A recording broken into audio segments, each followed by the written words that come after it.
The Teapot Dome Scandal. In the early 1920s, a scandal erupted in Washington, D.C., involving millions of dollars in bribes, a teapot, and a web of betrayal that nearly brought down an entire administration. This is the story of the Teapot Dome Scandal, a tale of unchecked power, secret deals, and one man's ruthless ambition. Albert Fall didn't just betray his office. He sold out the nation's future for a briefcase of bribes. And when the dust settled, it wasn't just Fall who paid the price. It was the American people. When Warren Harding became president in 1921, he promised a return to normalcy. After the chaos of World War I, the American people wanted peace, prosperity, and stability. Instead, they got one of the most corrupt presidential administrations in U.S. history. Harding filled his cabinet with old friends and political allies, what journalists at the time mockingly called the Ohio Gang. They weren't chosen for their qualifications. They were chosen for their loyalty. And one of the most trusted among them was a man named Albert Fall. Fall was appointed Secretary of the Interior, a position that oversaw public lands and natural resources. He was a Western senator, rugged, stoic, with a deep distrust of federal bureaucracy. He believed in the power of private enterprise and thought government should get out of the way. Unfortunately, he would take that philosophy to its logical and illegal extreme. To understand what Fall did, you have to understand what he was given control of. At the time, oil was the lifeblood of the modern world. America's Navy had recently transitioned from coal to oil-burning ships. Airplanes, trucks, cars, even industry, everything was powered by petroleum. Controlling oil wasn't just good economics. It was a matter of national security. At the time, oil wasn't just a resource, it was a rising symbol of national power. As the world modernized, the countries with oil would shape the future, and the U.S. knew it. To protect future supplies for the military, the U.S. government had set aside several massive oil fields as emergency reserves. These were strategic sites, untapped, federally protected, and off-limits to private development. Among them was the Teapot Dome Oil Reserve in Wyoming, named for a rock formation nearby that resembled a teapot. Another major site was Elk Hills in California. These reserves were under the control of the Navy, but in a quiet executive order, Harding transferred them to the Department of the Interior, handing the keys over to Albert Fall. What followed was one of the most brazen acts of corruption in American political history. Albert Bacon Fall was a man of contradictions. Born in Kentucky and raised in the rough frontier of the New Mexico Territory, he climbed his way up through law, mining, ranching, and politics. By the time he entered Harding's cabinet, he was seen as a seasoned statesman, a former senator, a close friend of the president, and a shrewd operator with connections across the West. But behind the scenes, Fall was in deep financial trouble.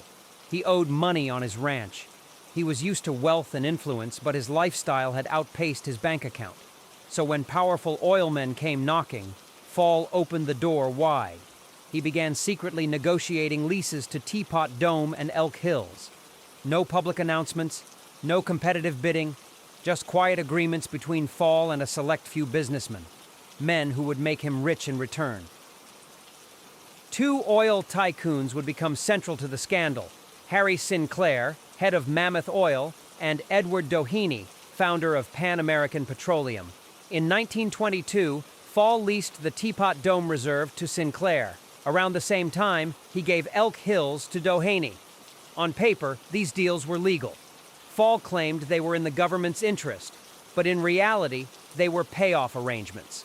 Sinclair and Doheny funneled money to Fall through fake loans and gifts. Fall received over $400,000. That's more than $7 million in today's money.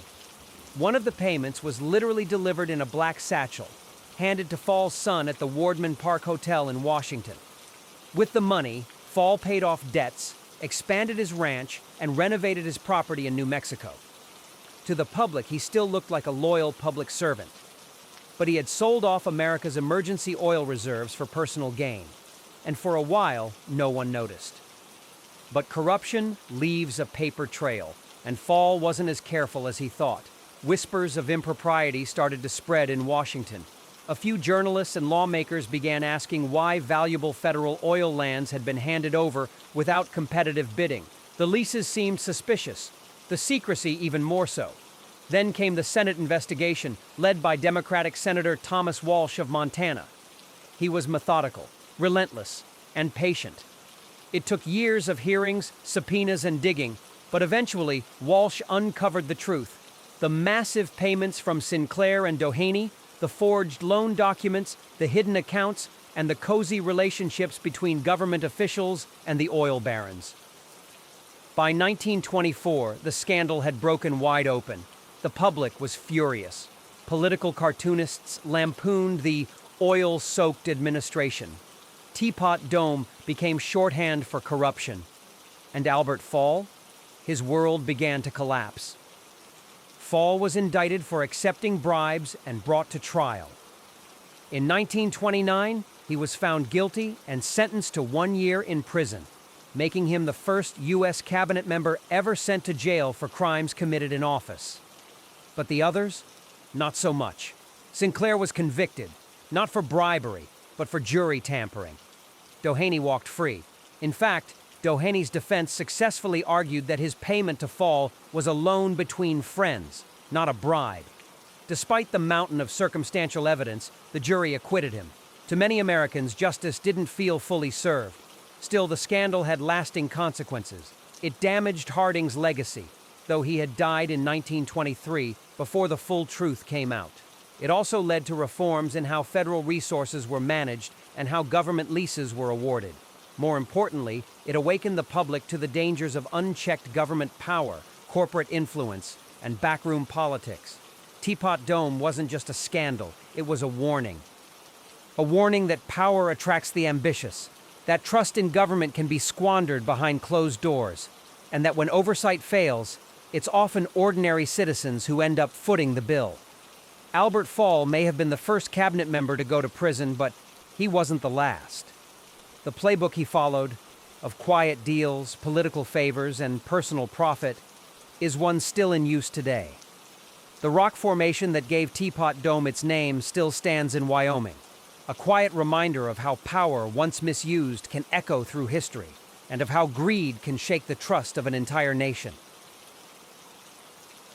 If you enjoyed this obscure piece of history, be sure to like and subscribe for more.